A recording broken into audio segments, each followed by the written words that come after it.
एक राज्य में एक अत्यंत क्रोधी राजा रहता था। वह जरा जरा सी बात पर बहुत गुस्सा करता था। अगर कोई राजा से मीठी बातें करता तो वह भी उसे सहन नहीं होता था। इस कारण वह छोटी छोटी बातों पर भी लोगों को कड़ी सजा देता था। एक दिन राजा के प्रिय फूल के पौधे की एक कली टूट गई। यह देखकर राजा बहुत क्रोधित हो गया। उसने आदेश दिया कि 3 महीने के अंदर जो कोई भी उस टूटी हुई कली को फिर से जोड़कर पहले जैसा फूल खिला सकेगा, उसे इनाम मिलेगा।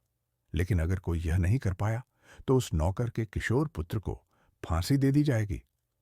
गौतम बुद्ध का आगमन इसी दौरान।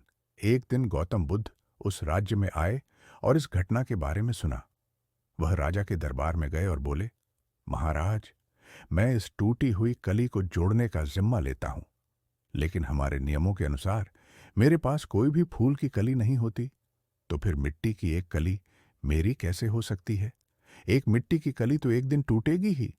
जैसे एक पौधा, वैसे ही इस संसार में कुछ भी स्थायी नहीं है। हर चीज एक दिन समाप्त हो जाती है। राजा ने सोचा कि यह शायद कोई नई विधि होगी जिससे टूटी हुई कली को जोड़ा जा सकता है। लेकिन तभी गौतम बुद्ध ने बाकी सभी कलियों को भी तोड़ दिया। राजा की सीख। राजा यह देखकर चौंक गया और गुस्से में पूछा, आपने यह क्या कर दिया? आपने तो सारी कलियां ही तोड़ दी।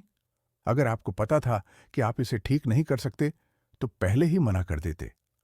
गौतम बुद्ध हल्के से मुस्कुराए और बोले, महाराज, मैंने सिर्फ कलियां नहीं तोड़ी, बल्कि मैंने जीवन बचाया है। क्योंकि एक कली के टूटने के कारण आप एक निर्दोष बालक को मृत्यु दंड देने जा रहे थे। इसीलिए मैंने स्वयं सभी कलियां तोड़ दी ताकि किसी को सजा न मिले और एक जीवन बच सके। गौतम बुद्ध की बात सुनकर राजा को अपनी गलती का एहसास हुआ।